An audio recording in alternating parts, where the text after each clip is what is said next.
Haleluya, haleluya, mtu wa Mungu, nimshukuru Mungu sana kwa neema yake. Binti kijana yoyote uliyeharibu sana, usijikatie tamaa na kujiona kwamba basi wewe si kitu ufai kwenye hii dunia, yani basi wewe ni wahovyo sana. Hapana.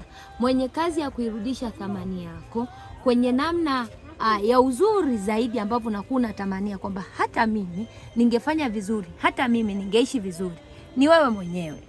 Leo hii unakuta kwa kipande kikubwa binafsi ninahangaika na maisha ya shujaa mpambanaji Sifa Bonaventure Bujune, ni kwa sababu ni binti ambaye alipotambua ya kwamba nimekosea, nimeishi maisha ambayo basi alikuwa na uchafu mwingi fulani hivi, akaona kwamba hapana, ikiwa mimi nilikosea, ninatakiwa nirudi, nitafute ile thamani yangu nikiwa kama binti, nitafute ile thamani yangu, nisijione kwamba mimi sifai kwa kila kitu. Hapana.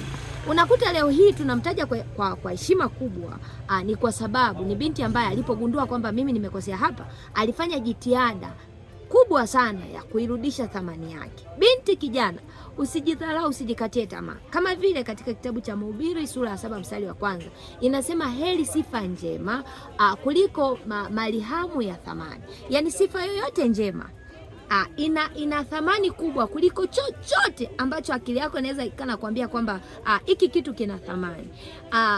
Katika namna yoyote ile ambayo unaweza kumeharibu, katika namna yoyote ambayo naweza kuwa mimi nimeharibu. Mimi ni miongoni mwa mtu ambaye mara nyingi huwa anajisema kwamba mimi ni binti ambaye kuna maeneo kadha wa kadha machafu nimepita. Yaani kuzini kwangu ilikuwa ni kawaida sana. Je, hii thamani yangu leo hii nitairudisha kwa namna gani? Mwenye kazi ya kuirudisha thamani ni mimi mwenyewe, hata kurudishia mtu. Na thamani hiyo itarudi zaidi kwa kubadili maisha yako. Sio kujikatia tamaa kusema kwamba mimi nimeharibu basi sistahili kwa chochote, na sio kwamba unajikatia tamaa kwamba pengine unaacha kufanya ubaya. Unajikatia tamaa huku unaendelea kufanya ubaya. Hapana. Hilo sio jawabu la wewe kukosea. Ukishakosea, umeshajua kabisa kwamba mimi hapa nimekosea. Jambo la msingi ni moja. Kinachotakiwa ni kubadili mfumo wako wa maisha, kuishi maisha tofauti na maisha uliokunaishi. Alimadamu umeshagundua kwamba mimi hapa kwenye hiki nimekosea, kwenye hapa nimeambiwa kabisa kuzini ni dhambi, kujizini ni dhambi, kutukana ni dhambi, chochote kibaya kile ni dhambi.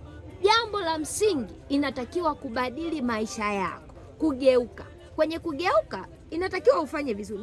Kitu ambacho binafsi huwa nasema tu kwamba Mungu, mimi binafsi ninaomba unisaidie sana. Natamani sana katika kuharibu nilikoharibu, pamoja na namna fulani, ndio confidence ujasiri uwezo kawa nao sana kama yule mtu ambaye anakuwa hajai haribu. Lakini hata kwenye Biblia inasema wale ninaowapenda ninawakemea na kuwarudi. Wewe leo umekuja kutambua kwamba kwenye jambo lolote, kwenye kitu fulani labda kuzini ni dhambi, mambo mengi, kwa sababu tukishasema uzinzi msemaga kwani dhambi tu ya uzinzi ndo yenyewe? Dhambi ya uzinzi ni mzizi wa dhambi nyingi. Yani uzinzi ni mzizi ambao unasababisha dhambi nyingi. Mtu akishakuwa ni mtu wa kuzinizini, akili yake inakuwa imevurugwa kwa mengi. Kwa nakuta ni rahisi sana kutukana mtu, kuua mtu, kufanya mambo mengi sana. Sasa katika yote hayo, binti kijana, mwenye kazi ya kuirudisha thamani yako ni mimi na wewe.